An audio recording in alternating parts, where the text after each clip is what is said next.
perguntas e inquietações pedagógicas, cumprimento todas e todos os presentes neste espaço e os que estão online.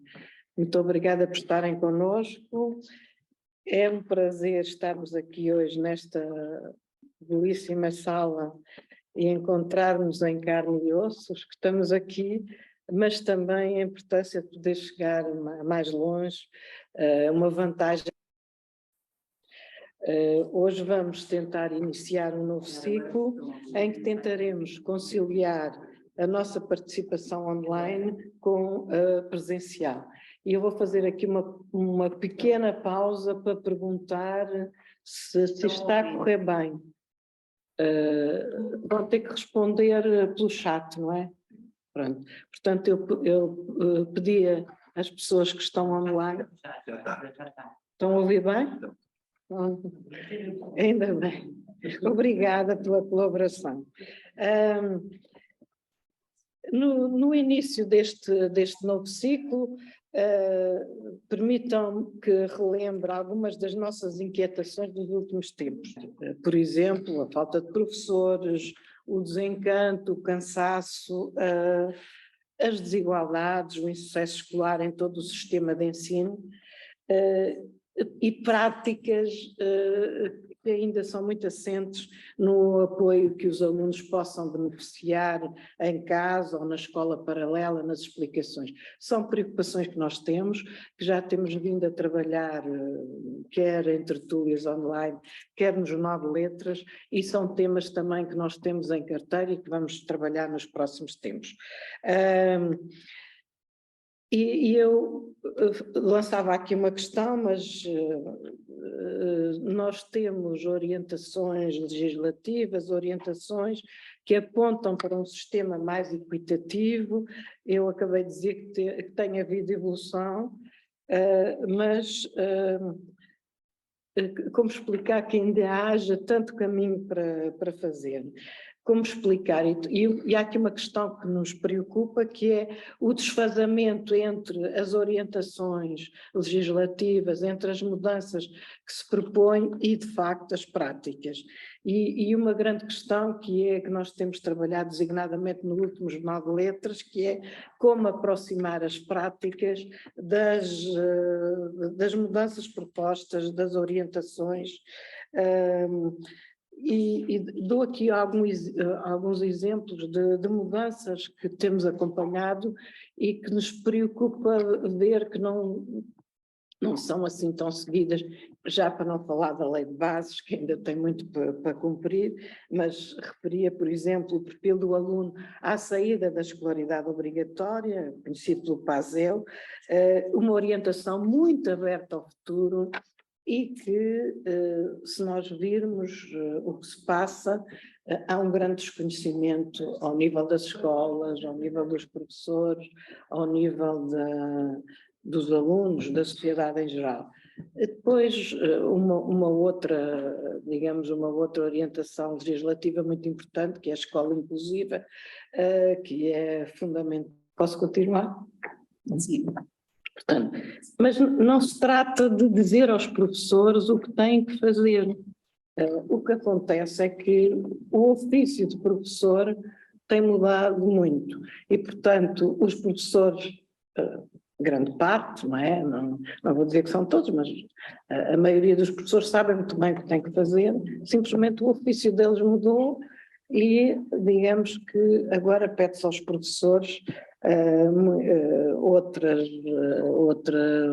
outras práticas, outra compreensão, mais trabalho de investigação, e para isso são necessárias condições, espaços de reflexão e planeamento, menos dispersão, outras condições de trabalho. Por exemplo, há professores que têm um número de alunos tal, eu não estou a falar do número de alunos nas turmas, estou a falar do número de alunos. Há professores que têm muitas turmas, por exemplo, e que é quase impossível, digamos que, conhecer os alunos todos, e esta reflexão, esta formação reflexiva de que eu estava a falar. Portanto, isto para vos dizer que a formação de professores parece-nos muito importante. Não é dizer aos professores que não sabem, é criar contextos de reflexão, de mudança, como aqueles que os nossos convidados hoje nos vão falar, a formação em contexto. E daí que a formação em contexto pode ser formação inicial ou formação contínua. Temos que repensar muito bem, digamos, estas formações e encontrar caminhos, de facto, para que a formação prática se aproxime da formação teórica. E vou terminar dizendo que, apresentando aqui os nossos dois convidados, o professor Luís Bom, professor na Lusófona, que acompanha os tais de formação, o professor João Pedro Ponte, que é professor no Instituto de Educação e que é professor de matemática. Ambos nos vão falar de formação em contexto, um no quadro da formação inicial, o outro no quadro de um projeto muito interessante, os estudos da aula.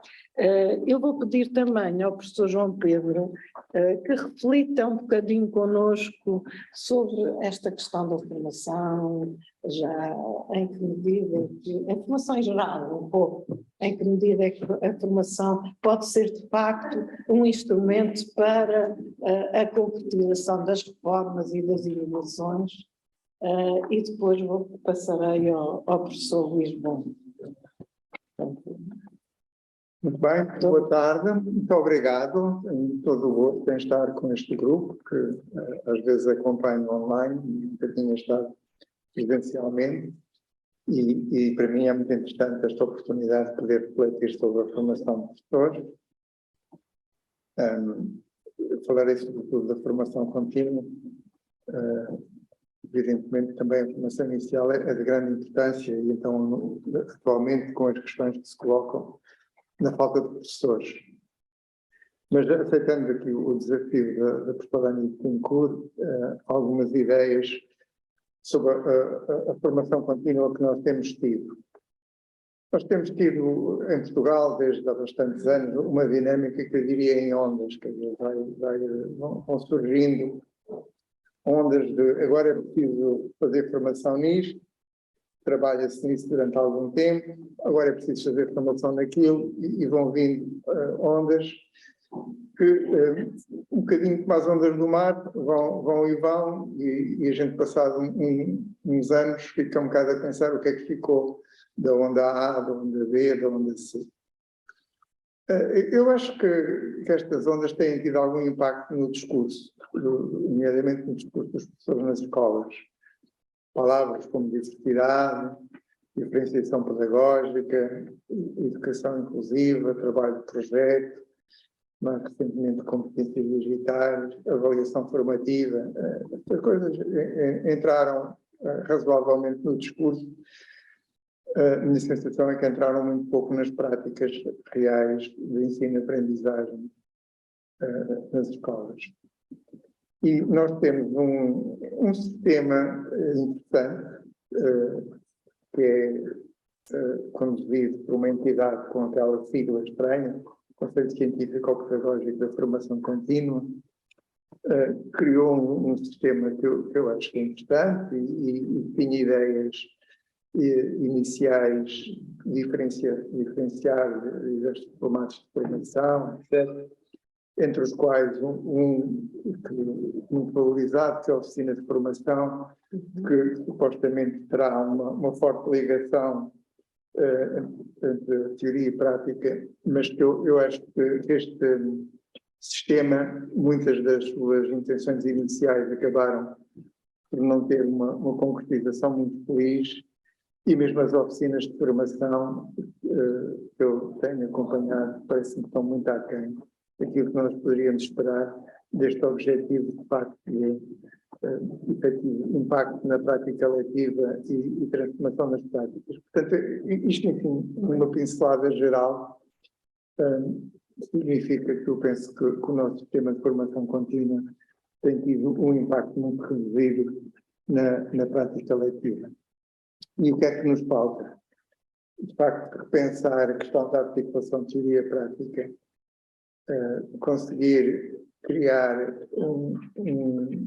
de facto, um verdadeiro sistema de formação que permita fazer formação verdadeiramente relevante para a transformação da prática. Acho que estamos muito longe disso e que, para isso, ela tem que ser, de facto, informada e apoiada na teoria, a formação apoiada na prática. Em inglês há um termo que funciona bem, que é o Practice-Based Teacher Education, que vem no final dos anos 90. É uma formação baseada na prática, mas que evidentemente tem que ser informada e apoiada na teoria para ser efetivamente transformadora. E um tipo de formação que eu comecei a interessar há cerca de 10 anos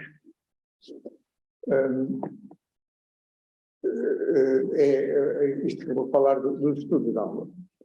Então, o que é o estudo de aula? Isto é um processo, mais de um processo de formação, um processo de desenvolvimento profissional, que tem uma origem muito longínqua no final do século XIX no Japão, e as ideias deles na altura eram um bocadinho outras, mas foi evoluindo, e no final do século XX, quando houve os estudos internacionais do TINES, verificou-se que os resultados dos alunos japoneses eram muito acima da média internacional, e houve curiosidade em perceber porque é que isso acontece. Fizeram-se vídeos, fizeram-se estudos de caso, nomeadamente nos Estados Unidos, na Alemanha e no Japão. E nessa altura, só um pouco no Japão havia processo de desenvolvimento profissional que tinha aparentemente um grande impacto naquilo que acontecia nas escolas. Ele tem um cunho colaborativo e é centrado na prática letiva, já vamos ver em detalhe como. É focado nas aprendizagens dos alunos, é informado sobre orientações curriculares e pelos resultados de investigação educacional e é próximo de uma investigação sobre a própria prática profissional. E foi, aliás, por esta última consideração que eu me tenho interessado, porque esta ideia de investigação sobre a própria prática profissional já me interessava há bastante mais tempo. É uma ideia importante, mas complicada de operacionalizar, e eu senti que, de facto, havia aqui uma forma interessante de procurar operacionalizar esta ideia. Temos ali uma imagem do momento importante do estudo de aula, que é a chamada aula de investigação, em que os alunos estão a trabalhar, naquele caso individualmente, e os professores participantes na formação estão a observar. Estão a observar os alunos. Esta questão dos professores observarem aulas, nós também temos em Portugal, não na formação, mas na avaliação, na supervisão, mas nós em Portugal, quando observamos aulas, é para observar o professor e depois, no fim, criticar e classificar o professor. Aqui esta observação tem um propósito de olhar para os alunos e ver nesta aula, que foi especialmente preparada, para ter um efeito marcante nas aprendizagens, como é que essa aula está a ter ou não um efeito pretendido. Então, o estudo de aula funciona num ciclo, há várias maneiras de descrever, acho que é uma maneira que é razoavelmente satisfatória. Temos, primeiro, definir uma questão que vai ser investigada, uma questão que tem a ver com objetivos de aprendizagem, pretende-se que os alunos aprendam, digamos, determinada ideia, um procedimento, um conceito, enfim, uma maneira de se exprimirem, seja lá o que for, de área disciplinar. É a questão de partida e, em função dessa questão de partida, há um estudo curricular que é realizado e que, numa investigação clássica, corresponde à revisão de literatura e à preparação de uma experiência que irá produzir informação. Portanto, estudo curricular primeiro e planificação de tal aula a seguir. E tudo isto é feito com bastante detalhe. Depois há a observação da aula, como eu disse, focada nos alunos, e depois uma reflexão, uma análise do que é que aconteceu. E temos aqui outro grupo, agora aqui com crianças de pré-escolar, que estão na sua sessão de trabalho, e os observadores mais retirados, observarem as crianças. A característica fundamental que eu volto a sublinhar é que este trabalho é centrado nos alunos, nas aprendizagens dos alunos, do princípio ao fim, e não na observação do professor. Um exemplo de um trabalho que fizemos com um grupo de professoras do primeiro ciclo, no estudo de aula, feito aqui numa zona rural, na zona oeste do nosso país. Pedimos às professoras para pensar e identificar qual era o problema que estava a preocupar relativamente às aprendizagens dos alunos, e as professoras disseram: os nossos alunos são alunos do terceiro ano, têm muita dificuldade com o conceito de ângulo. Isto é que nós não estávamos à espera que assim falar da subtração ou da divisão, ou mesmo da multiplicação. São pontos bastante críticos, mas não, as pessoas escolheram o conceito de ângulo e nós também não estávamos preparados para isto. Nós orientávamos um bocado este trabalho à distância. Havia uma professora do primeiro ciclo da nossa equipa que ia lá normalmente às reuniões, mas as professoras funcionavam com muita autonomia e nós íamos depois aqui também refletindo em paralelo com elas. E então, o conceito de ângulo, bom, vamos estudar o que é que pode acontecer. Tivemos que estudar, estávamos mais ou menos no mesmo ponto que as pessoas, ou seja, ainda estávamos pior, que elas tinham alguma noção das dificuldades que os alunos tinham, e nós nem isso. E percebemos que o programa dizia, não era bem aquilo que elas estavam a pensar, não era medir ângulos, não era a questão é distinguir o ângulo agudo, o ângulo reto e o ângulo obtuso. Isto é que é o primeiro passo na compreensão do conceito de ângulo. Então, alguém descobriu uma tarefa parecida com esta na internet, foi adaptada, trabalhada um bocadinho e foi transformada no que ali está. Descobre que é possível construir um quadrilátero com as características definidas em cada situação e registra as soluções encontradas. Acontece que os alunos do quadrilátero sabiam o que era. Ângulos agudos, retos e obtusos é que não sabiam. Portanto, eles teriam que construir quadriláteros de acordo com aquelas 8 condições, que dá um bocadinho de pensar. E principalmente para quem não sabe o que são os retos, agudos e obtusos. Bom, os alunos estiveram a trabalhar, a tarefa foi proposta aos alunos, foi explicado o que era preciso, uns escreveram, provavelmente bem, trabalharam em paz durante um certo tempo e depois foi-se ver, convidou-se os alunos a irem ao quadro apresentar as suas soluções. Nem todos os alunos acabaram, mas teve que ser interrompido a certa altura, isto é sempre assim. Todos trabalharam um bocado, uns trabalharam mais, outros trabalharam menos, e depois, a partir daí, temos material para fazer aquilo que nós chamamos de uma discussão coletiva. E os alunos verificaram que diversos alunos verificaram que os casos F e H são impossíveis. O F é construir um quadrilátero com 4 ângulos obtusos, não se consegue. Os alunos verificaram isso. Com 4 ângulos agudos, que é o H, também é impossível. Mas com 3 ângulos agudos é possível. E houve alunos que perceberam como é que isso podia fazer. E com 3 ângulos obtusos, e até houve alunos que viram que com 3 ângulos retos era possível construir o quadrilátero, e nessa altura o 4º ângulo também é reto, que eles evidentemente perceberam intuitivamente, mas foi de facto um teorema da matemática, a soma dos ângulos de um quadrilátero, qualquer que seja o quadrilátero, é 370 graus.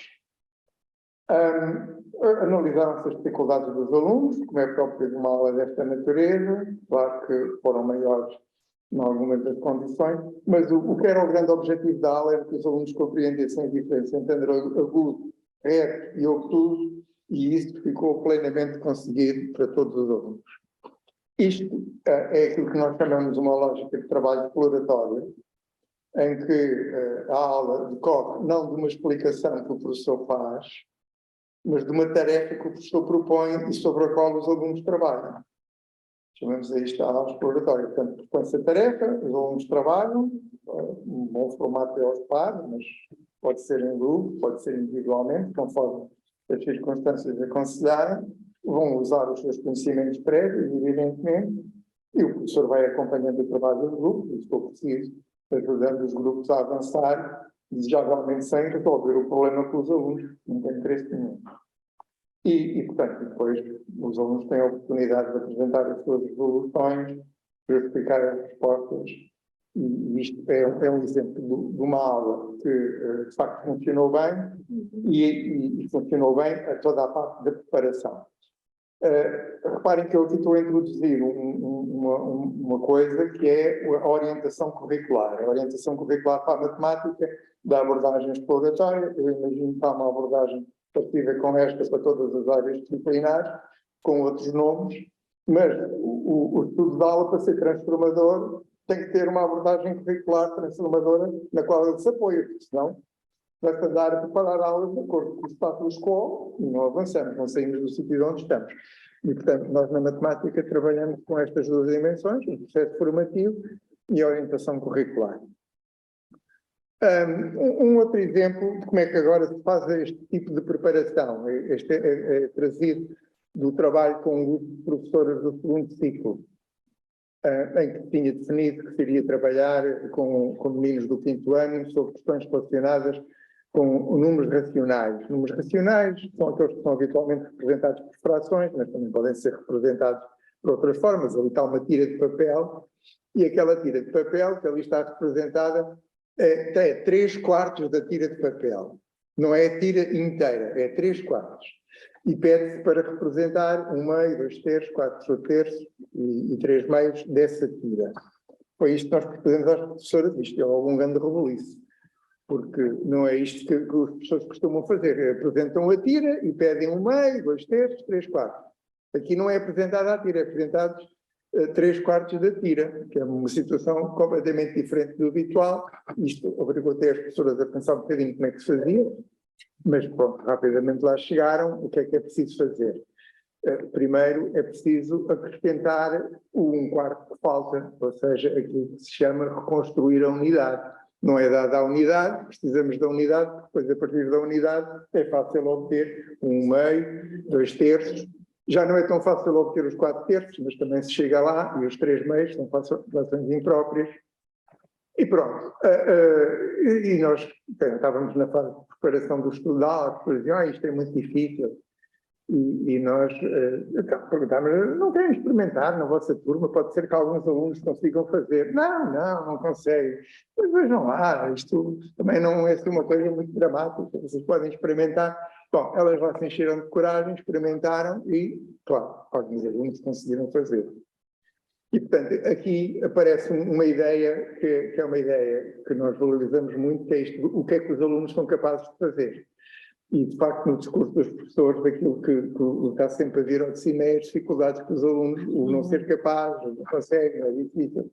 E pronto, e daqui para a frente o discurso nas sessões passou a contemplar as duas dimensões, a dimensão das dificuldades e a dimensão daquilo que os alunos poderiam fazer de imprevisto, com estratégias que nós eventualmente não estaríamos a imaginar. Pronto, aqui esta professora Maria a dizer que seria aquilo que a maior parte dos alunos faziam, pegavam naquela tira e dividiam em 4.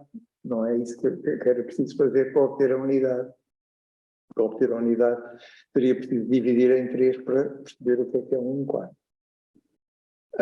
E pronto, e temos aqui a identificação de estratégias nas resoluções dos alunos, que foi uma coisa que depois nós continuamos a fazer nas sessões seguintes, e foram aparecendo das professoras, como é aqui o caso da professora Francisca, embora sempre enroladas com as dificuldades. E depois aqui aparece outra professora, que é a Tânia, a dizer a reconhecer que havia aqui coisas que os alunos conseguiam fazer e que estavam muito para além daquilo que ela imaginava inicialmente.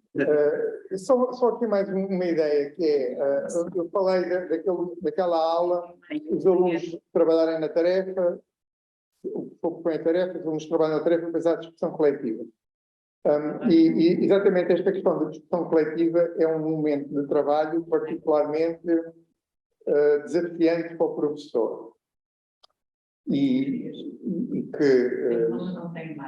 que nós temos uma tradição na matemática muito antiga, que é a correção do exercício no quadro. E eu tenho visto correção do exercício no quadro em que o professor pede ao aluno para ir ao quadro pôr a resolução, o aluno escreve a resolução, o professor diz, está bem, pode sentar, próximo. Pronto, a discussão coletiva não é isto. É, perante a resolução de uma tarefa, perceber-se o que é que foi a lógica que foi seguida, os passos, a sua justificação, ver se eventualmente abriu uma solução melhor, se a solução está correta, e, portanto, é outra coisa. E então, para exatamente suscitar a discussão sobre isto, temos aqui duas respostas diferentes do grupo A e do grupo B a uma tarefa. E a tarefa também é com números racionais, pediu ao aluno para dobrar uma tira de papel em 2, 4, 8 partes iguais e representar de formas, diversas formas, as partes que obtiver. Na primeira vez que esta tarefa foi proposta aos meninos, para grande surpresa do professor, ninguém sabia o que é representa. O que é representa? Bom, e portanto, até foi preciso uma conversa sobre o que é representa. Isto para o professor é uma coisa naturalíssima, para os meninos não é. E os dois grupos representam, o A escreve metade, um meio, 1 a dividir por 2, 50%, 0,5. O grupo B faz a mesma coisa. Depois a seguir escreve o grupo A, quarta parte, 1 quarto, 1 a dividir por 4, 25%, 0,4. 0,4 está errado. É um erro muito comum transformar a fração 1 quarto no numeral decimal 0,4. Estes alunos fizeram isso, o grupo B fez certo e escreveu 0,25. E depois vamos para a dobragem seguinte, oitava parte, 1/8, 1 a dividir por 8, 12,5%, e depois 0,8. E, portanto, temos aqui dois erros, um em cima do outro, que, digamos, se eles tivessem sido consistentes, dividiam 0,4 por 2, mas em vez de dividirem por 2, multiplicaram por 2. E o grupo B também se enganou, porque em vez de escrever 0,125, escreveu 12,5. Bom, e portanto aqui a discussão é o que é melhor, é começar pela resolução do grupo A, que tem mais erros, ou do grupo B. E pronto, e as opiniões dividiram-se, isto foi uma discussão ótima e certamente que os professores tiraram daqui bastantes coisas sobre a maneira de selecionar respostas para introduzir numa discussão coletiva. Temos aqui uma reflexão feita por uma professora que participou no estudo de aulas do segundo ciclo sobre a colaboração profissional. Isto era uma situação curiosa de uma escola onde havia 5 professoras do segundo ciclo, 3 delas já muito antigas na escola, pessoas da casa dos 70 e poucos anos, provavelmente, ou 50 e muitos, mas que se conheciam muito bem, com uma relação muito cordial, mas praticamente não colaboravam. Quer dizer, cada uma fazia a sua vida e falavam muito pouco de coisas para fazerem com as turmas. E havia 2 professoras contratadas que tinham chegado à escola nesse ano e que estavam completamente desintegradas, aí nem a relação cordial se podia dizer que existia. E esse grupo foi o grupo que participou aqui no estudo de aula e pronto, e de facto as pessoas começaram a falar umas com as outras e começaram a colaborar umas com as outras. Nós fazíamos as reuniões quinzenalmente e as professoras no espaço que decorria pelo meio iam falando de outras coisas e foram-se aproximando e, portanto, criou um ambiente completamente diferente naquele grupo da escola.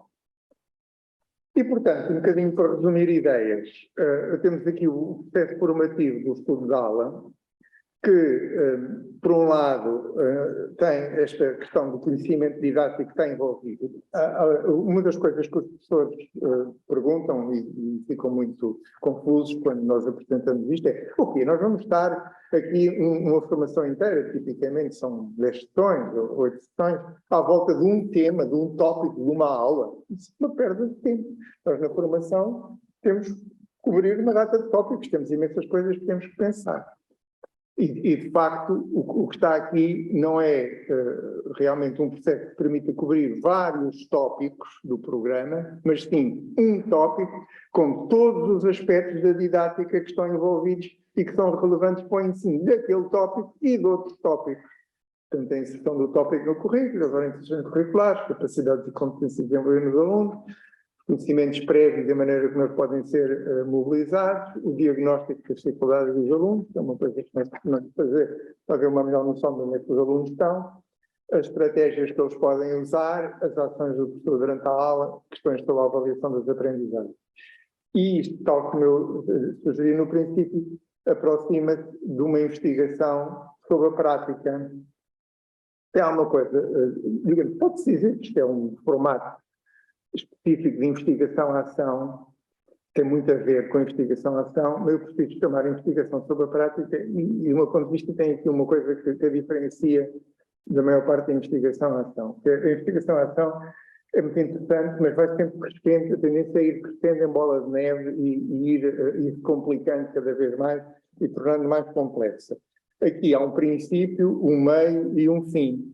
Há uma formulação de uma questão de partida, há aquele trabalho aprofundado de preparação que é feito, que leva a realização de uma experiência, que é uma aula, a tal aula de investigação, onde tem que haver um grande cuidado na recolha de dados sobre o que é que está a passar, e depois tudo isso é objeto de reflexão, é feita uma análise de dados e, muitas vezes, a divulgação dos resultados das experiências. No dia 8 de setembro, portanto, há 2 semanas, fizemos um encontro com professores que tinham participado em estudos de aula, tivemos 11 grupos em que eles vieram apresentar as suas experiências, foi mais uma oportunidade de eles refletirem, se organizarem.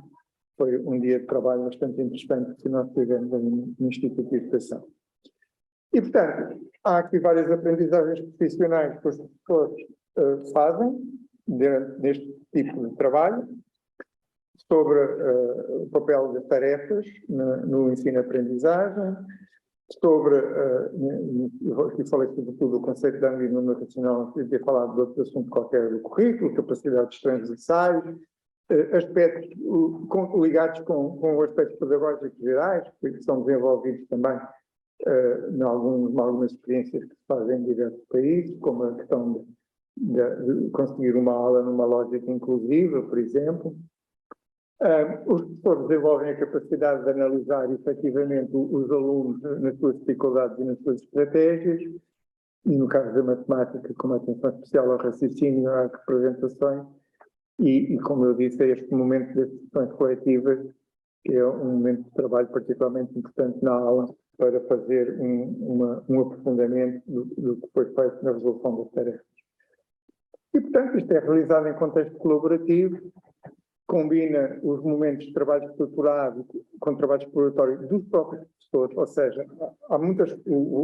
Quem conduz este estudo de aula tem que preparar as questões muito bem preparadas, as coisas têm que ser estruturadas, mas espera-se que os professores tragam coisas, e, portanto, há aqui uma combinação do que é levado pela equipa que faz a condução do trabalho e pelos professores participantes. E conjuga, portanto, o conhecimento que vem da investigação, que eu não tive aqui a explicitar, mas acho que deu para perceber que há aqui um conhecimento por trás que informou muito do trabalho que foi feito, ou o conhecimento experiencial dos professores, quer de anos anteriores, quer das próprias aulas que eles estão a ter com as suas turmas no momento.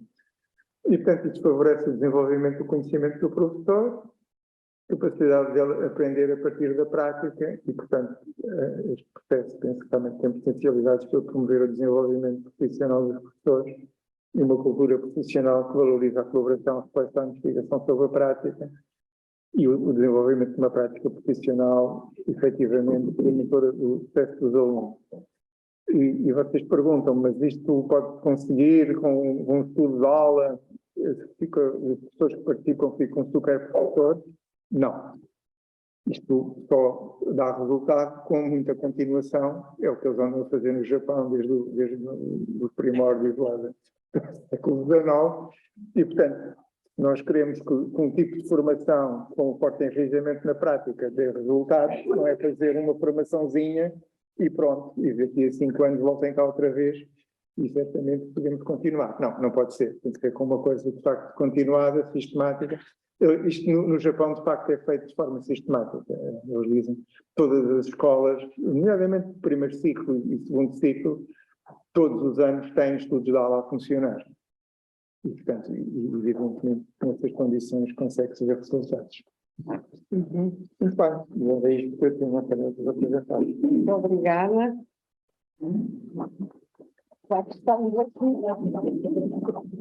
Muito obrigada, João Pedro. Acho que foi muito interessante. Não só a questão, as questões que levantaste no início sobre a formação contínua, acho que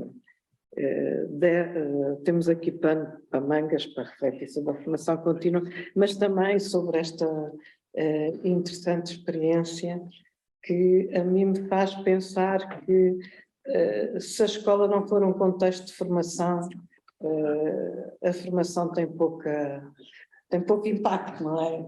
A escola tem que ter condições para haver formação contínua, mas a escola ser um espaço de reflexão e um espaço de trabalho.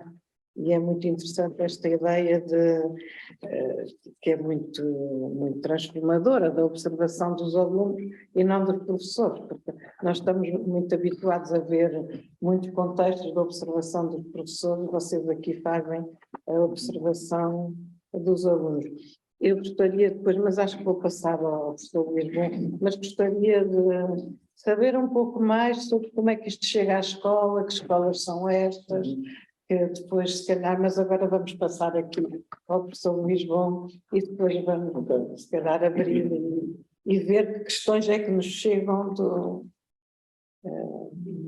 dos alunos. Muito obrigado, senhora professora. É um momento muito emocionante para mim voltarmos a encontrar-nos nesta sala, neste espaço, aqui começou com o curso de Educação Física, sobre Educação Física, e há muito tempo que não me encontrava com a professora Maria Betancourt, e é um extraordinário prazer e uma honra participar na vida da professora da Ponte, que é uma referência para todo mundo. Eu apresento-me, sou professor de Educação Física, trabalho na Universidade desde 1980, atualmente na RMH, aliás fiz o curso na Universidade, e estou desde 95 na Lusófona. E o que é que eu faço na Universidade? Na Universidade eu trago a escola para dentro da Universidade. Sou um deles, uma equipa, faço parte de uma equipa alargada de colegas em várias escolas, estão alguns, que traz a problemática e a preocupação em encontrar soluções das escolas, dos professores, para dentro da universidade, ao fazermos a formação inicial dos professores, no curso de Educação Física, neste momento no mestrado, e também na licenciatura para o mestrado, e a formação contínua, quer das pessoas que trabalham na nossa rede de estágio, quer de muitos outros que colaboram connosco há muitos anos, os processos de elaboração de programas, a decisão dos programas, que tem sido uma dinâmica extraordinária em vários ministérios. É isso que eu faço. Tento, e fazemos isso, desenvolver investigação que dê resposta às preocupações e aos problemas que as pessoas têm a ter na prática, porque estamos na prática neste momento temos 28 escolas com 73 estagiários, 28 orientadores, 28 direções, 28 conselhos pedagógicos, conselhos de turma, com os quais nós trabalhamos diretamente.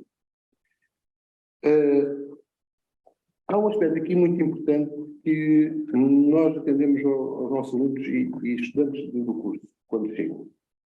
Nós dizemos que eles já são professores de formação, em vez de serem pessoas que têm de ser moldados para se tornarem professores. Porquê? Porque quando eles fazem a opção de tirar um curso, e de nossa especialidade, de Educação Física, a visão deles é que serão professores de Educação Física. Eles conhecem muito bem o que isso é. Eles tiveram 40 ou 50 professores, dos quais 5 ou 6 de Educação Física durante o seu percurso escolar, e o professor de Educação Física geralmente marcou-os muito. Foi muito importante pelas referências de diferença que a Educação Física tem de atividade física, de trabalho no grupo, de superação, de treino, de suor, de balneário, enfim, todos esses contextos que são extraordinariamente importantes no desenvolvimento das crianças e dos jovens. E, portanto, eles, quando têm um curso de Educação Física, e nós partimos desse princípio, é porque eles têm uma ideia muito clara, não quer dizer que esteja totalmente correta ou completa, do que é ser professor de Educação Física e projetam o seu futuro na realização desse ideal, que é o ideal de cada um. E foi a escolha que eu fiz aos 18 anos, foi a escolha que eles fazem aos 18 também, depois aos 21, quando ingressam no mestrado. Portanto, nós tentamos dar resposta a esse ideal.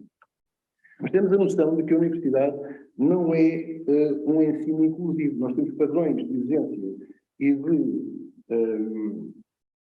qualificação dos professores a que eles têm que responder. E esses critérios são claros, são públicos, são discutidos. Nós dizemos que tem objetivos. Há uma discussão sobre a objetividade na educação, na avaliação.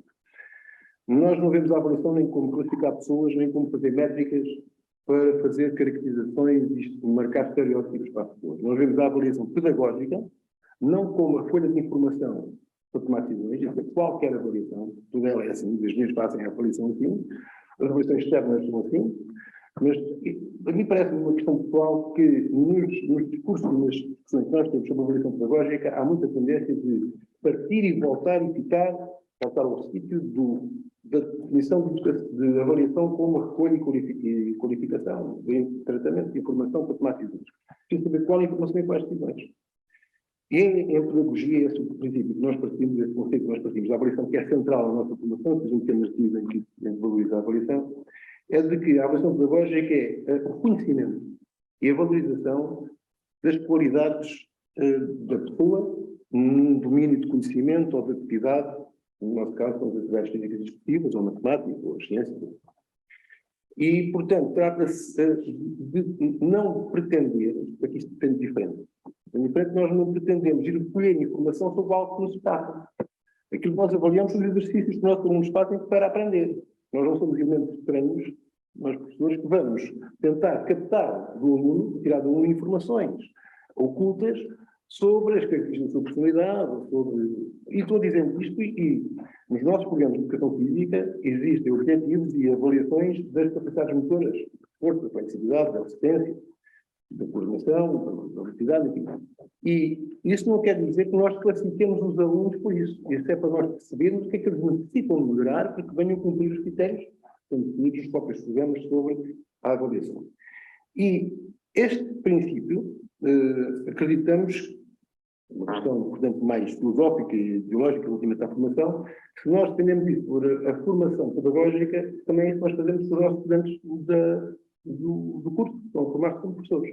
E essa perspectiva de avaliação que importa analisar. Portanto, não basta só definir que é a recolha de qualificação de informação, é preciso clarificar quais são os critérios de avaliação, quais são as prioridades no tratamento de matéria que são relevantes para a pessoa ser reconhecida e ser valorizada como competente a um determinado nível de tratamento dessa matéria. Nós, como professores, não nos definimos como pessoas que tratam outras pessoas. Nós não tratamos as pessoas. Nós tratamos matérias para que essas pessoas as possam aprender e usar para o seu desenvolvimento pessoal. São ideias gerais de discussão para quê? Para que eles possam refletir, porque eles vêm a pensar que a avaliação é só qualificação, vêm a pensar que o ensino justo é um ensino igual para todos, e, portanto, o professor justo tem que selecionar e definir os melhores dos outros.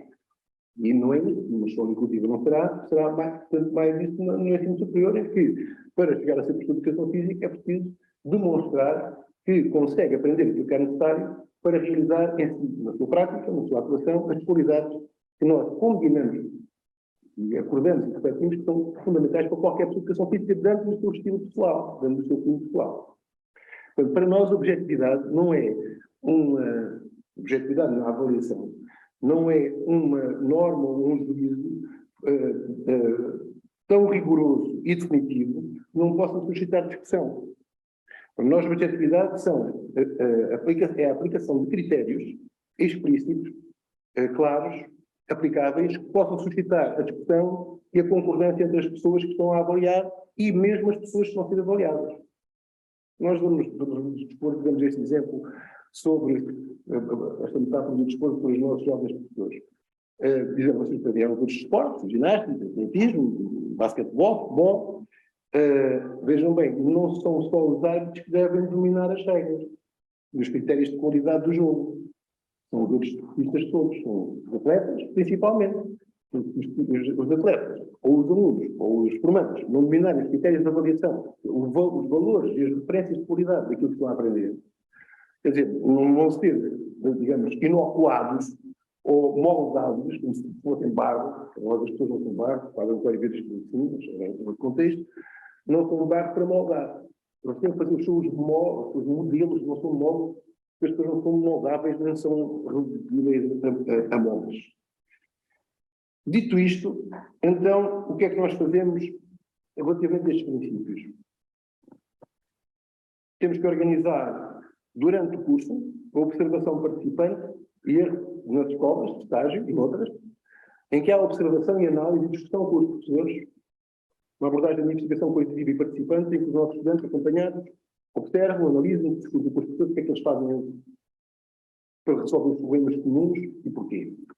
Os problemas que todos temos. E fazem também uma reflexão sobre a sua experiência, por causa daquela tendência de repetir, quando se vai dar aulas, o que fizeram connosco. De uma forma que muitas vezes não é consciente. Por exemplo, não faz sentido, quando estão a fazer uma prova de anilha, que nós fazemos para avaliar a resiliência e a atividade física cardiovascular dos nossos estudantes jovens, focar os alunos que correm a milha mais depressa. Se eu sou rápido, já toda a gente sabe que são rápidos, são os mais rápidos. Mas aquilo não é um concurso de fazer campeões. A nossa atenção deve estar na melhoria da atividade física e da resiliência aeróbica dos alunos que vão a meio ao último e que fazem aquilo a passo. E esse é que preciso melhorar muito até o fim do ano. E nós temos que pôr soluções nas aulas e que eles possam aproveitar as aulas, ter aproveitamento para não ficar na mesma no fim do ano. Isso não depende da história de casa, nem depende da sociedade em geral, nem do clima na China, onde uma borboleta pode bater as aulas. Depende do contexto de trabalho colaborativo entre professores e da cooperação para aprender entre os alunos na aula. Nós temos a responsabilidade de ter as nossas matérias são quase todas de grupos interativas e, portanto, aquilo que nos faz é correto ou melhor ou mais bem pensado na medida em que promove a colaboração e o entendimento com os outros. Portanto, nós fazemos isto durante o curso. Observação participante e reflexão sobre a experiência que cada um teve da sua prática como aluno, porque quando chegam a ter aulas comigo no terceiro ano, têm 15 anos ou 14 anos de vida como estudantes. Portanto, são estudantes veteranos. Percebem muito bem o conhecimento tácito e os truques para que as aulas corram bem. A maior parte deles são estudantes com sucesso. Chegam ao terceiro ano, têm cadeiras quadradas, mas enquanto uma cadeira ou outra em atrás, vão resolvendo isso. Portanto, eles são estudantes com esse conhecimento. Não quer dizer que esse conhecimento tácito, em contexto que eles têm, de adaptação ao sistema de ensino, os torna capazes de pensar o sistema de ensino como proposta e como contributo para o desenvolvimento dos outros. Estão adaptados àquilo que fazem com eles. Portanto, é preciso ter uma visão crítica e uma imaginação e uma inteligência pedagógica que é preciso despertar e desenvolver ali, não ignorando que eles já têm essa experiência e essas, digamos assim, estereótipos e esses hábitos de ensino. Portanto, depois, o que eu faço é organizar uma rede de estágio em que os estudantes que completam todas as cadeiras do primeiro ano de mestrado são colocados com professores na escola, com pessoas cooperantes, orientadores cooperantes, orientadores de estágio, que os acolhem nas suas turmas e que os acompanham nas suas responsabilidades, porque depois de fazer essas observações e essa aproximação progressiva ao entendimento da vida da escola do ponto de vista do professor, eles têm que ser assumidos como professores. E como professores, o que é que têm que fazer no estágio? Tem 4 áreas que têm que atuar de acordo com a legislação, nós operacionalizamos assim. Que é a primeira área da vacinação, tem que acompanhar uma turma, fazer as etapas que estão nos programas, que é a avaliação inicial, a etapa das prioridades, a etapa do progresso, a etapa do produto ou da consumação do processo pedagógico dos alunos. As 4 etapas, que é um modelo que nós utilizamos com referência ao currículo, que é a ciência de orientação curricular que nós temos nos nossos programas nacionais. Baseado na avaliação formativa. Portanto, a avaliação formativa, nós entendemos que não é uma avaliação intermédia, nem é devolver a informação aos alunos. A avaliação formativa é tomar decisões para ajustar o processo de aprendizagem a seguir, para que os objetivos que são prioritários e mais confiantes para os alunos possam ser realizados. Isto implica que não há avaliação formativa se o modelo de planeamento for uniforme e rígido. Portanto, o modelo de planeamento que eles aprendem é um modelo flexível e ajustável, não àquilo que os alunos já são, ficarem na mesma, mas ajustável às possibilidades dos alunos que são identificadas na avaliação inicial. Para nós decidimos assim, a principal avaliação formativa é a primeira, que está no primeiro mês e meio, para definir objetivos que sejam ajustados às necessidades dos objetivos possíveis, das aptidões dos nossos alunos no turno. Então, fazem esse plano de progressivo, por etapas, de vacinação, acompanhando uma turma com o apoio direto do orientador. E com a observação dos estagiários, que eles estão em grupos de estágio com 2, 3, 4 e com outras pessoas. Onde fazem as antigas regências, que são projetos de vacinação desde 2 semanas, o tempo inteiro, com os professores da infraestrutura. Depois, além dessa área da legislação, tenho a direção de turma. Então, eles acompanham o diretor de turma da turma que faz a legislação e tem que fazer um projeto numa das 3 componentes principais da atividade do diretor de turma.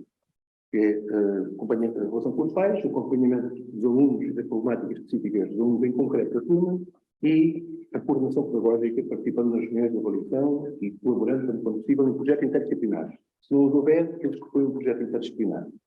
Há um projeto base, que é a saída de campo, onde eles fazem a educação ambiental da turma, relacionando matérias de várias disciplinas, é relativamente fácil, e todos os estagiários fazem essa saída de campo. Além disso, fazem desporto escolar, que é o componente curricular, que colaboram num grupo equipa que está aberto, aliás é um programa que há mais tempo realiza o Ministério da Educação, um programa específico, das escolas, que é a equipa do desporto escolar, que é uma coordenação central e internacional, e eles alinham nesse processo com um projeto de atividade vocacional facultativa, por inscrição, desportiva, tem que ser assim, é por inscrição, é por deliberação pessoal, por processo, e faz esse treino e acompanhamento dos alunos que se inscrevem nesse grupo com um professor que acompanha esse grupo, um professor titular, um professor efetivo. Finalmente, tem que fazer ainda no estágio um seminário de investigação-ação, em que identificam um problema da escola que seja relevante para o grupo de educação física e para o conceito pedagógico, colocam várias atividades, fazem entrevistas, observações para perceber qual pode ser esse tema e qual é o contributo que eles podem dar, fazem uma investigação desse tema, com análise de dados, normalmente qualitativos ou também quantitativos, quando isso é o caso, quando se adequa essas variáveis à análise quantitativa, apresentam uma proposta de análise de resolução e apresentam isso no grupo a essa discussão, e sobre isso também são avaliados. Os critérios de avaliação, e para terminar, Sra. Professora, são 5 critérios de referência também à nossa formação. 5 critérios de avaliação do desempenho do estagiário para ter uma avaliação positiva, quando possível, no final do estágio. O que ainda ontem, agora só uma pequena nota, ainda ontem o professor Matias Alves, um colega, professor, investigador que eu muito admiro, costuma escrever, e ontem escreveu no público que a colocação dos professores e o concurso de professores baseava em 2 critérios administrativos. Um era a nota do curso. E outro era um critério administrativo, que era o valor que vai ganhando cada ano de serviço. Eu não percebo como é que a nota que nós damos aos nossos alunos é uma coisa administrativa. Mas eu vou falar com o professor Matias Alves, vou ter a oportunidade, que na Lei de Base Administrativa, no artigo 48, diz que os critérios, explicitamente, pedagógicos e científicos devem prevalecer sobre os critérios administrativos. Das investigações que nós fazemos na escola, como trabalhamos, encontramos muita dificuldade de pessoas em enunciar e distinguir critérios administrativos e pedagógicos. Portanto, dizer faltas para os alunos são critérios administrativos. A nossa responsabilidade de ter o registro das presenças dos alunos e marcar as aulas que faltam aos alunos não me parece uma coisa administrativa. Quer dizer, temos alguns professores que dizem o aluno vem à aula tem falta. Ou não trouxe equipamento, tem dispensa. Mas não tem falta. Porque ele está presente na aula, mas não faz a aula. Isto só acontece na educação física. Não percebo, não concordamos com isso, porque ele não está na aula, não faz a aula, aquela aula fica a faltar à coleção de aulas, que é a obrigação do Estado assegurar, através do professor, para o desenvolvimento do aluno. Esse é o compromisso político da República, que é democrático. Portanto, esta ideia de dizer assim, bem, a flexibilidade curricular e a autonomia vai no sentido de fazer o que é possível para o aluno ficar na mesma. Não concordo com isso. Há aqui uma ideia, o Francisco Fukuyama, um homem muito criticado, que fez o fim da história, fez há pouco tempo, e foi publicado este ano um livro muito engraçado sobre o neoliberalismo, sobre o liberalismo, chama-se o liberalismo e os seus descontentes. Ele tem uma frase muito engraçada que é o Fukuyama. Não são os marxistas, nem os marxistas-leninistas, nem os extremistas. É o Fukuyama, que é um liberal. Ele diz, bem, o grande problema do liberalismo é o neoliberalismo. E o que é o neoliberalismo? É as instituições do Estado democrático, de direito liberal, na opinião dele, que ele refere, assumirem que as preferências do mercado são a ideologia determinante da organização da sociedade. E, portanto, tudo isto torna-se uma consequência. Eu percebo que o professor Matias Alves, ele diz lá nesse artigo ontem, há faculdades que dão 14, onde outros dão 18. Há faculdades que parece que fazem promoções de notas. Eu estou à vontade, estou numa escola privada, numa universidade privada. Nós dizemos, sim, uns pagam propinas, pagam ensino, nas explicações, mas não pagam avaliações. Mas, eu aprecio muito, no artigo da professora Ana de Lavente, aquela referência às explicações. Isso significa que... desculpa. Ana Maria Potente, professora, que essa referência é preciosa, porque denuncia um aspecto que nós temos criticado há muitos anos. É o facto dos alunos, como não encontram na escola a relação adequada com os professores, vão procurar professores fora da escola para poderem encontrar a relação que o professor é capaz. Quer dizer, que a escola não tira partido da capacidade do professor. Um desses problemas é por causa da avaliação de desempenho. Na avaliação de desempenho tem sido muito criticada, porque realmente foi para cumprir e aplicar à escola um formato da reforma administrativa do Estado, confunde competências com desempenho. E depois torna aquilo uma ficha de grelhar professores, sendo que não resulta daquelas fichas, daquelas avaliações de desempenhos, nenhuma conclusão sobre quais são os professores excelentes. Se me perguntarem das escolas no que eu trabalho, eu vou perguntar às escolas quais são os professores excelentes e sabem, não é um professor que é um super professor. O professor excelente é um super professor. É um professor que, além de ser competente no conjunto dessas responsabilidades pedagógicas normais, lecionação, direção de turnos, complementos curriculares, extensão curricular e seminários, é realmente excelente num outro aspecto em que ele dá um contributo especial para a qualidade do ensino na escola. Mas isso é preciso que haja definição e compreensão por todos. Não é só no passeio, não é só no perfil do aluno, assim. Porque, lembro aqui, um conhecimento da área de simplificação, é um termo que continuo a gostar, é muito habituado, que é, do fulano, que é as reformas não mudam as escolas. As escolas é que mudam as reformas. Os professores fazem o que é costume e o que sabem fazer. E não é de um momento para o outro que passam a saber fazer de maneira diferente. O problema é que nós temos em Portugal, e é um problema muito concreto, nós tentamos resolver nesse nosso modelo de formação, já acabar sendo professor, é que, falou o professor João Pedro Ponte das Lombras, nós já tivemos ondas de flexibilidade e autonomia curricular que se escoaram na praia. Foi a onda antes da onda da lei de base, mas partindo da lei de base, 89 e 91, com áreas em que a flexibilidade curricular tem duas competências claras. Uma, horas para projetos fora das aulas, é uma das escolas mais intervêm, mais se organizam, fazem mais atividades, mais projetos fora das escolas, mais sobrecarga para os professores, mais atividades, mais dificuldade de organização, e depois mantêm as aulas, normalmente de acordo com a forma escolar, ou gramática da escola, que é o modelo tradicional do módulo escolar. Ora, eu acredito que acreditamos nós que para mudar a qualidade do ensino e evitar que os alunos tenham explicações, não só é preciso trazer explicações para dentro da escola, o que tem acontecido com a tutoria e o Turma Mais, outros processos, como também alterar o processo nas aulas. Mas nas aulas então é preciso que as aulas não sejam nem tão estruturas como toda a gente científica, mas não pode haver planos por blocos sem continuar a haver. Que é planos seguindo o manual, o professor não faz o plano. O professor adapta o manual e faz aquela formatação que vai repetindo. Como é que fazendo isso sempre porque queremos resultados diferentes? Não conseguimos resultados diferentes, queremos sempre da mesma maneira. Portanto, e com isto termino, era bom, desta vez, esta quarta ou quinta onda da flexibilidade curricular, depois de 2001, onde fizemos as normas de certa educação física, de 2010, fizemos as metas de aprendizagem, e agora, com a adaptação dos programas, enfim, muito discutível, enfim, da educação física, que é das aprendizagens essenciais, porque as aprendizagens essenciais, afinal, basicamente, são aquelas que se realizam no primeiro e no segundo ciclo. Porque sem essas é que o aluno não consegue medir e que determinam todo o percurso escolar. E no primeiro ciclo, por exemplo, nós continuamos com programas de educação física que estão feitos desde sempre, desde 86. Já fiz uma campanha de formação com 11 mil professores do primeiro ciclo, não resultou, mais os 10 a fazer formação, mais formação de especialistas de educação física para apoiar, mas continua-se a incluir nas 25 horas de aulas as aulas de educação física. Portanto, bem, isto é na educação física. Agora, veja os problemas na matemática, são irremediável. No segundo e terceiro ciclo, recuperar problemas da matemática que venham do primeiro ciclo. Portanto, aí é que tem que haver uma intervenção fundamental em um dos países com um grande desenvolvimento e bons resultados nas provas internacionais conseguem ter evidências. Porque nas aprendizagens essenciais são feitas aos 12 anos. E é isso que são essas nossas preocupações e é isso que tentamos passar para a escola. Em conclusão, a escola justa já não é uma escola, não pode ser uma escola em que fazemos a mesma coisa para apurar os menores.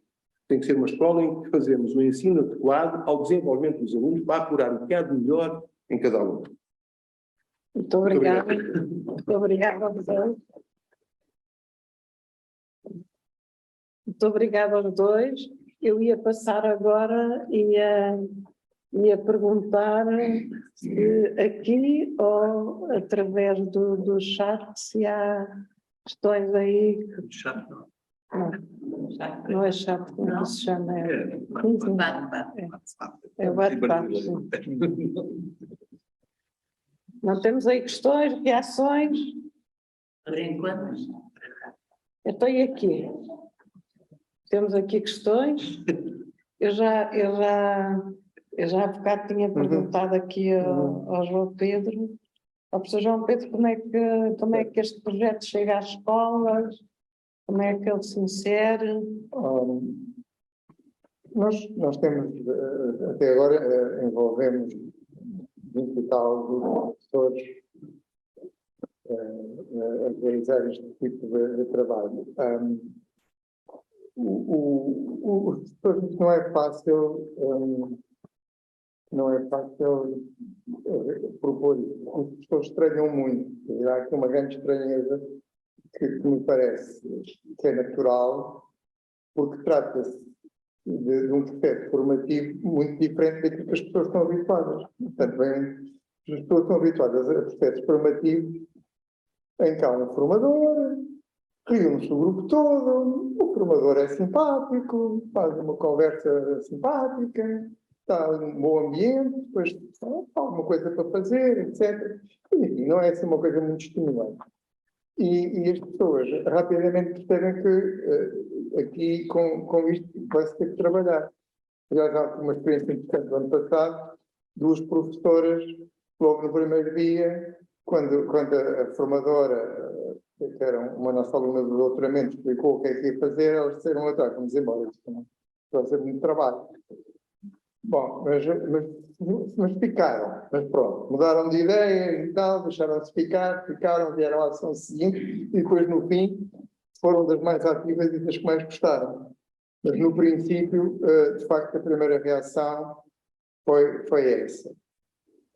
Nós temos, digamos, aproveitado oportunidades e lançado o desafio a grupos diferentes de professores. E neste momento há um centro de formação onde o ano passado fizemos umas 4 ou 5 experiências com o primeiro ciclo, segundo, terceiro e secundário, e, portanto, houve algumas que se repetiram, portanto, isso foram para umas 5 ou 6 experiências. É um centro de formação, basicamente ele ligado a uma escola em que já começaram a perceber que isto era, de facto, uma forma importante de trabalhar, e, aliás, uma das escolas já tinha alguma tradição de fazer aquilo que a Ana estava a dizer há bocado, de haver uma formação continuada dentro da escola, em que os professores são professores de matemática. Eles todos assumiram o estatuto de formador, e tanto num ano era um formador, no outro ano era outro formador, no outro ano era outro formador, iam rodando e iam fazendo as suas oficinas, que faltava ali um bocado o tal impulso externo que ajuda a problematizar e a avançar, mas havia um ambiente interessante. E agora foi bastante mais simples o estudo da aula também assumir ali como uma das modalidades de trabalho. E, portanto, neste agrupamento, esta experiência em um curso que corre bem. Nós desafiamos grupos de professores, que por uma razão ou por outra conseguimos localizar, mas nem sempre somos bem-sucedidos. Portanto, de facto, o estranhamento é uma tónica muito dominante no início deste processo. Eu tenho a ideia que, de facto, quando se quer trabalhar no sentido de mudar a escola, a cultura de escola, do projeto de escola, é complicado. É muito importante as equipas de professores, não é? Eu tenho trabalhado muito com equipas de professores, conselhos de turma, mas é complicado e ouve-se muita vez a questão de isto dá muito trabalho.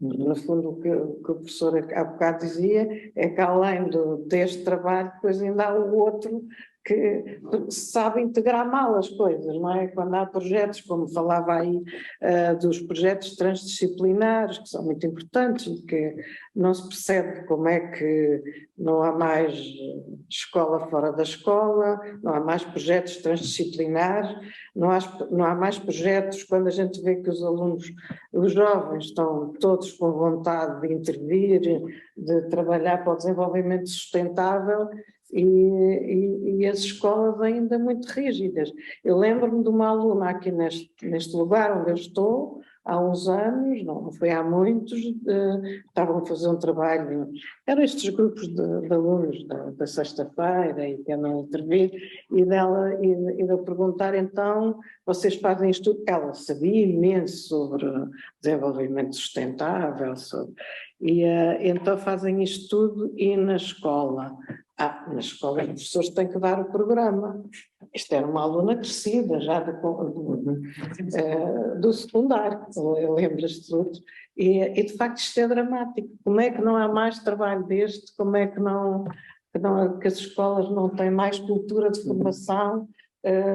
No fundo, depois as inovações não têm sustentabilidade, ficam muito penduradas. Eu gostei muito da intervenção que tu fizeste ao princípio sobre a formação contínua, mas as inovações ficam muito associadas a uma equipa, a um grupo de professores, e depois a colocação de professores também não ajuda nada, de vez em quando vão-se embora os que fizeram bom trabalho, e estamos no mesmo. E, de facto, a formação em contexto, no fundo, a formação dentro da escola e baseada na escola e no conhecimento e na mudança, é de facto essencial. Deste o exemplo do Japão, mas há muitos outros exemplos em que as escolas são contextos de formação. E em Portugal também vai havendo, não é? Eu olho ali para o Adelino Calado, e eu lembro-me que vocês faziam muita formação no início do ano letivo, não é? Formação. E agora, eu tenho pensado nestes professores que vão chegar cada vez mais às escolas sem nenhuma formação. A formação em contexto é essencial. A cultura de escola, a transmissão, digamos, a construção daquilo que eles vão ser como professores, articulado com uma cultura de escola, é fundamental. E isto pode vir a ser dramático com estas mudanças enormes de professores. Mas eu estou para aqui a falar e gostava de vos ouvir mais, ou de ouvir questões que venham de fora. Fora quer dizer, de dentro, eu não sei se estou a utilizar a palavra certa. Há uma coisa que eu percebi mal, claramente não ouvi.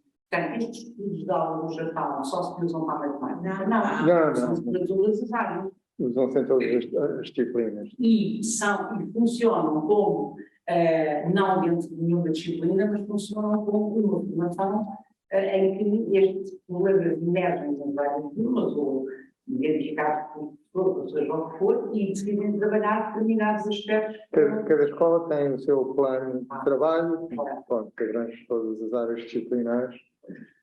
Eu não conheço muitas experiências noutras áreas, mas um trabalho, por exemplo, feito na disciplina do inglês como língua estrangeira no Japão. E que é um trabalho importante, que é feito por dois americanos que foram para o Japão lecionar como professores para uma escola e depois, a certa altura, acabaram por participar, um deles com um papel muito ativo, em parceria com o professor japonês, e é uma experiência muito interessante. Dá para ver, de facto, as questões do currículo do inglês como segunda língua são muito diferentes daquelas que nós temos na matemática, mas isto faz-se em educação física, estudos de aula de educação física, faz-se em estudos especiais, nas ciências, várias áreas disciplinares e, inclusivamente, estudos de aula interdisciplinares.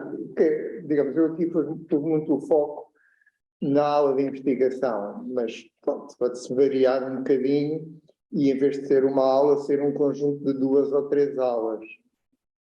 é mais fácil para poder trabalhar várias áreas disciplinares que se articulam e há uma que se trabalham certos dados, que depois trabalham na outra, que depois se complementa com a outra. Portanto, dá para fazer muitas variações, todas aquelas que a gente quiser. Algumas podem empobrecer drasticamente, também é o caso. Outras podem enriquecer e tornar isto mais importante e mais virado para dimensões também, digamos, muito transversais, não são tão ligadas àquela disciplina.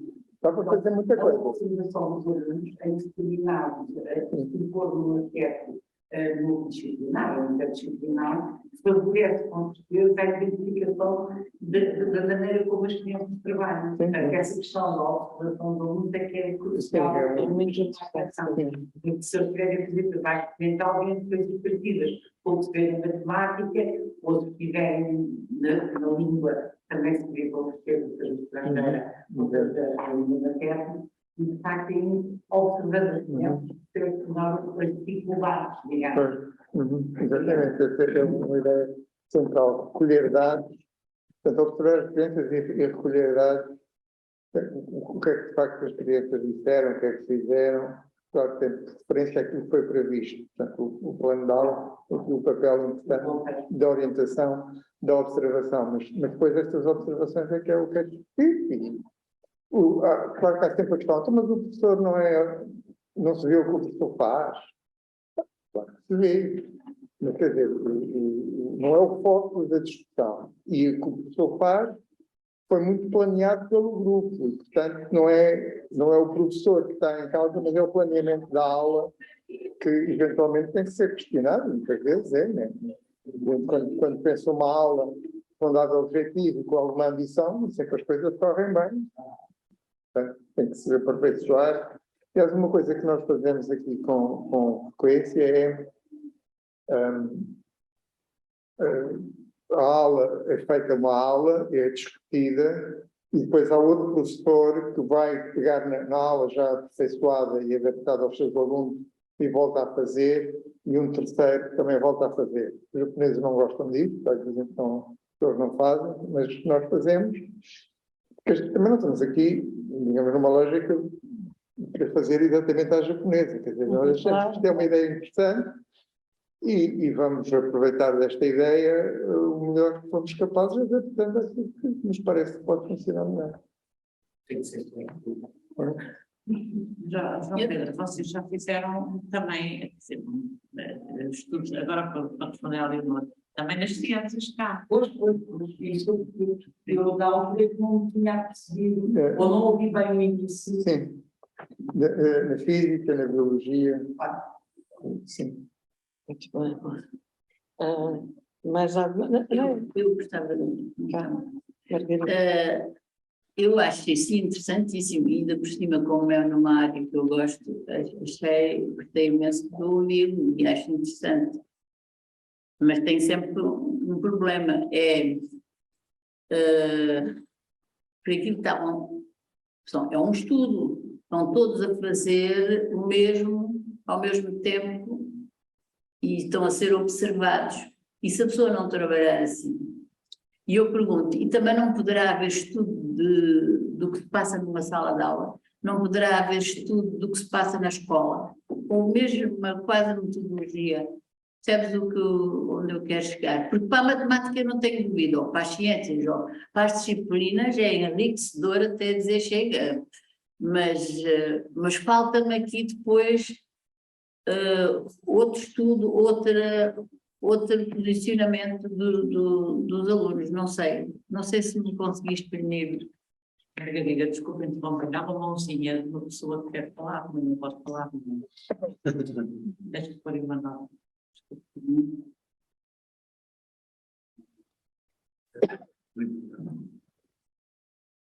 Queres responder? Sim, vamos ver, a observação, há uma aula, a tal aula de investigação, essa aula é lecionada por um professor, de acordo com o plano que foi desenvolvido pelo grupo. O grupo desenvolveu o plano, discutiu, refinou, andou ali várias sessões a acertar o que é que vai acontecer, a tarefa que vai ser proposta, o que é que se vai passar e tal. Dá um plano. O plano é executado por um professor e depois os outros, como nas fotografias, observam o decorrer da aula, a ver o que é que os alunos estão a fazer, para poder tirar inferências sobre, de facto, as coisas correram satisfatoriamente de acordo com as aprendizagens visadas. E, portanto, isto funciona naquele grupo. Normalmente o grupo de pessoas que participa nisto vai do mínimo de 3 a um máximo de 6. Não convém que seja mais do que isso, para ter um grupo que consegue efetivamente trabalhar com todas as pessoas a terem uma participação positiva no grupo. Nós temos um grupo maior que 6, dividimos em 2, um de 3 e um de 4, e fazem-se 2 grupos. Portanto, digamos, isto funciona na lógica daquele pequeno grupo. Na lógica da escola, para que isto possa ter algum efeito na escola, é preciso que haja vários grupos a trabalhar e que eles depois tenham alguma comunicação entre si. E os japoneses fazem isso, eles têm um plano para a escola. E depois temos vários grupos que trabalham, os grupos que produzem materiais de reflexão e relatórios. E normalmente eles fazem um evento, eles fazem muito mais coisas do que estudos de aula. Não estou aqui a falar em estudos de aula, mas eles fazem vários outros tipos de realizações nas escolas. Mas uma coisa que eu percebo que eles fazem é tipo a realização do fim do ano. Até tem um bocado de caráter de festa. E vêm pessoas de fora e têm um belo lanche e fazem, pronto, uma série de coisas lá à volta daquilo, os meninos e não sei o quê, muitas vezes ao sábado, tem assim um caráter interessante de evento. E isso envolve a escola. Portanto, não é uma coisa que fica circunscrita àquele grupo que andou ali à volta dos números racionais e não sei o quê. Portanto, há de facto uma dinâmica, sobretudo a nível do primeiro ciclo e segundo ciclo, daquilo que eu vejo. Acho que no ensino secundário eles são mais circunspectos e andam lá com o ciclo trigonométrico a ver se o seno ao quadrado mais o cosseno ao quadrado é igual a 1, ou já variou, já é outra coisa, muita coisa funciona, andam um bocadinho já noutras coisas.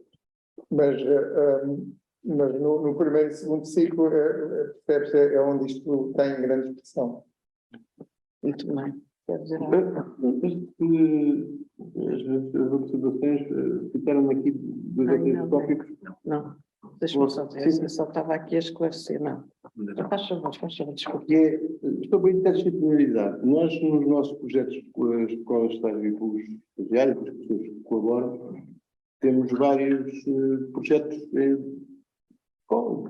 funcionamento, portanto, de turma, popular e coleção de educação física de interdisciplinaridade. Nós partimos de um princípio que tem sido muito útil e que parece-me ser, digamos assim, uma porta de entrada para aproveitar e explorar a interdisciplinaridade. E essa não é a de que é preciso sair da disciplina ou fazer outras coisas para além das aulas como condição indispensável para fazer projetos e desenvolver projetos interdisciplinares. Porque, se nós formos ver os programas das várias disciplinas, é difícil encontrar uma disciplina que não tenha abordagem interdisciplinar. Desde o inglês, às ciências, à matemática, à física, à educação física. Portanto, todas as disciplinas de programas que foram desenvolvidos nos últimos 30 anos têm uma característica de não só relacionar com problemáticas sociais, como o ambiente, como a... Estou a pensar no inglês. Não sei se aqui colegas do inglês. O inglês tem um programa de inglês referências à cultura, ao ambiente, às relações sociais, à história, às relações entre os povos, aos hábitos e aos costumes, à ciência, à tecnologia, tem várias dessas referências. Todas as disciplinas podem ter essas pontas. O que nós tentamos fazer é aproveitar, nesse projeto, essas pontas. O problema aqui é que isso, para ser efetivo, teria que haver uma organização do Conselho de Turma, dos Conselhos de Turma, na lógica de projetos curriculares de turma, que já foi uma lógica marcada na gestão efetiva do currículo em 2001, e que agora continua a ser naqueles projetos especiais apoiados pelo Ministério da Educação, que são formas de organização da aula, no sentido das aulas, dos conselhos e das equipas pedagógicas funcionarem com projetos interdisciplinares focados na resolução de competências mais críticas para cada um dos alunos. E em trabalho colaborativo. Tenho assistido a essas apresentações, o Ministério da Educação tem feito com os projetos, PIPs e outros. Isso é uma experiência. Em relação à interdisciplinar, é bom que nós olhemos para as nossas escolas, para os nossos investigadores, vão à procura das nossas escolas, não só dos professores, já que já são excelentes, como das experiências que já são excelentes. Eu lembro-me de quando a professora Maria do Carmo Colima, que colaborou no nosso mestrado durante vários anos. Eu conheci como inspetora, uma inspeção. Já estou a acabar, sim. E nessa altura, discutimos, quando ela estava no mestrado, uma possibilidade relativamente à formação educativa, que é um formato, uma forma, uma modalidade, como é chamado, que tem sido pouco explorada, que é dos estágios. Não gostaria de ver que professores pudessem fazer perguntas entre escolas, entre Cascavelos e Cascais, entre Cascavelos e Massamá, são escolas que eu trabalho, pudessem trocar pessoas e passar temporadas na escola e na outra, porque nós, nos estudos que temos feito sobre a formação contínua, vemos que há um problema. Pessoas isoladas que passam uma formação, esta, aquela ou outra, quando voltam para a escola e querem aplicar, vêem-se limitados porque não têm massa crítica ou companhia, ou acompanhamento, ou a segunda voz, ou o apoio de outros que tenham participado dessa formação e eles sozinhos não conseguem introduzir essa inovação que eventualmente tragam. Pois é preciso uma outra coisa, acho que parece, na nossa experiência, que, aliás, está até na introdução do perfil do aluno da saída escolar obrigatória. É uma referência que também na sua apresentação o professor Oliveira Martins, me parece, e admiro, também fez na sua apresentação, que é, no ensino não pode haver receitas. Nós fazemos essa discussão com os nossos estagiários e com os nossos professores, os que nós trabalhamos. O que é que significa no ensino não há receitas? Numa escola que há 5 e tal anos tem uma forma de atuar que resiste a reformas e que é tão uma formatação tão forte. Este doutoramento do professor Ramos do Oco, nos liceus, mostra a importância que teve a retórica da escola ativa e que continuamos a queixar-nos do ensino expositivo e da formação top-down e do centralismo e da uniformização. Nós temos uma crítica à noção de receita. Nós parece-me quando as pessoas dizem que não há receitas, quer dizer que não há uma solução única e uniforme e definitiva. Sim, mas não é uma receita. Uma receita é um padrão de resolução eficaz de um determinado tipo de problema. Ou são soluções gerais para problemas que são comuns. E dizendo que não há receitas, parece que o ensino tem que começar a ser inventado todo o princípio de uma folha em branco, ou então, em oposição ao princípio e à folha em branco, cada pessoa terá que fazer para ser criativo e ser ativo e fazer uma pedagogia correta e flexível, há as grelhas para preencher. E nós vemos demasiadas grelhas para preencher e pouca investigação, até autocrítica da nossa comunidade, em identificar e reconhecer e valorizar os processos de investigação, ação e de excelência que já existem na escola, para servirem de referências para os outros, explorarem como recurso é, pegarem nessas referências e utilizarem à sua maneira e ao seu estilo e de acordo com as circunstâncias da sua escola. Porque não me parece que a inovação curricular possa fazer num vazio, nem as estratégias dos processos possam ser copiados de outros países e aplicados aqui mecanicamente, como, por exemplo, aquele modelo da matemática do tempo do Sócrates, do especialista israelita, ou outros, que têm aqui muito havido no sistema de crise português. Vamos então pegar naquele modelo e pôr cá, depois dizemos que não há receitas. As boas receitas estão à vista nas nossas escolas. Da aprendizagem cooperativa nas ciências tem extraordinário trabalho desde a década de 80, mestrados em ensino e de investigações nas várias faculdades sobre a aprendizagem cooperativa. Na educação física também. Curiosamente, na informática também. O que é que essas não se espalham para as outras disciplinas, sabendo que todas elas, nos programas que formos ver, têm todas uma componente interdisciplinar focada em competências transversais. Essa é uma unidade que já existe nos programas. Mas continuo a dizer que os programas são uniformes e são demasiado extensos e são muito limitados em termos interdisciplinares. Acho que era bom nós vermos e valorizarmos melhor as coisas muito excelentes que fazemos neste ponto. Muito obrigada. Acho que é uma maneira interessante a questão de valorizar mais o que se faz nas escolas, de facto, e de inovação. Eu acho que ficamos aqui com... Conseguimos ouvir uma pergunta. Pastor e qualquer coisa. Ah, é? Vamos lá. Eu não sei se posso intervir. Sim. Olá, boa tarde. A questão era dirigida ao professor Luís Bom. Eu sou Margarida Chagas Lopes e achei particularmente interessante a sua intervenção. e também do João Pedro, claro. Mas relativamente à sua intervenção, professor Luís Bom, eu saliento o facto da componente pedagógica ser sempre um parente pobre e ter continuado a ser no ensino superior, tanto quanto sei. Eu já estou aposentada há uns anos, mas tenho ecos disso. E, portanto, esta componente, chamemos-lhe assim, de avaliação construtiva, se é que eu posso utilizar essa expressão, parece-me extremamente importante, tanto mais que a função da avaliação deve ser não só medir o déficit, mas sobretudo tentar propor meios para ultrapassar. A minha questão põe-se muito põe-se por não sei nada, relativamente à educação física, onde me parece que há que formar para atividades que são individuais.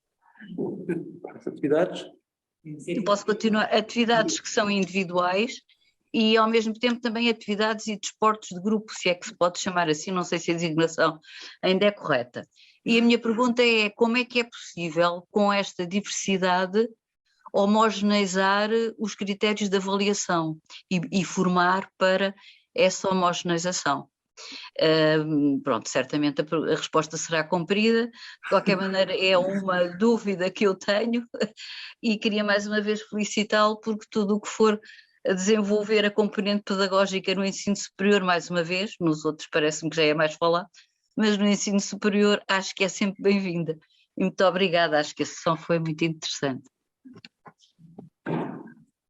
Muito rapidamente, os outros tópicos. A mim parece-me que a formação pedagógica e desenvolvimento das problemáticas e das soluções pedagógicas no ensino superior carece de uma atenção especial.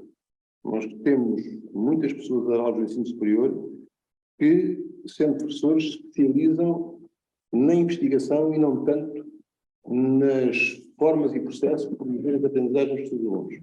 E isso nota-se muitas vezes nas avaliações. São avaliações que são muito mais formulários de classificação de desempenhos do que propriamente verdadeiras avaliações pedagógicas focadas em competências, apesar das competências serem declaradas nas fichas de unidade curricular. Portanto, é uma área a desenvolver no ensino superior. Nos últimos anos tem havido, já vai na 11ª edição, seminários e congressos de pedagogia no ensino superior, que têm se realizado por todo o país, com notáveis trabalhos realizados nas diversas universidades do país e que estão publicados. Sobre os critérios de avaliação da educação física, a educação física tem matérias interativas. A maior parte das matérias de educação física são relacionais. Desde a dança até à ginástica, não sendo por confronto, tem concurso. Nós temos 3 formas típicas de competição e de colaboração, que é o confronto, onde as equipas ou grupos tentam ganhar posição com vantagem sobre a outra, temos o concurso, cada vez faz um e são pontuados, e temos as corridas, que são percursos de vários tipos. Estas formas têm critérios que são intrínsecos às formas, mas também há critérios de desenvolvimento dos alunos do ponto de vista das competências comuns, das habilidades motoras para o desenvolvimento. Porque a nós não nos interessa, do ponto de vista de educação física, selecionar os melhores. Interessa que cada um encontre nas suas experiências possibilidades de realização pessoal de maneira que goste de si, isto é, enquanto projete a realização plena da sua personalidade nas atividades que lhe são propostas e, portanto, encontre a sua maneira de se expressar e fazer a dança ou os jogos coletivos de maneira que corresponda a um sentimento de autoeficácia e à sua realização pessoal. Portanto, esses critérios são, como diz bem, agora com essa formação, homogeneizados. Muitos deles são critérios uniformes, mas são uniformes como referências de apreciação e de iluminação e conhecimento do aluno sobre os aspectos em que ele pode melhorar e pode conquistar capacidades. E isso é que nos interessa, que é o reforço da autoeficácia e o sentimento de, uma palavra, o achievement em inglês, nós temos os conseguimentos, que ele se sinta capaz de realizar-se, não tanto para realizar uma produção que sirva a alguém, mas para a educação física o sirva no seu crescimento e na infância e na adolescência, no sentimento de plenitude e de realização das suas possibilidades. E essa autoavaliação é para nós muito importante, ajudada pela avaliação dos professores, no sentido de ele próprio reconhecer as suas aprendizagens, os seus progressos. É a nossa referência. Muito obrigado. Vamos acabar. Eu só gostava de. Não queres dizer mais nada? Não. Só queria deixar aqui, penso que ficou aqui alguma reflexão sobre estas duas modalidades, experiências interessantes, mas também ficou uma reflexão sobre o porquê é que a formação não tem mais impacto, ou não tem mais impacto, ou não se generaliza mais nas escolas. E o João Pedro falou aqui nas oficinas e nos projetos que existem na formação contínua e que poderiam ser muito importantes, e eu já vi serem muito importantes na transformação, designadamente em projetos para o desenvolvimento sustentável, em que a educação física teve um papel muito importante. E porquê é que não se? Porquê é que não se exige, quando estas oficinas ou estes projetos se candidatam, uma associação a escolas e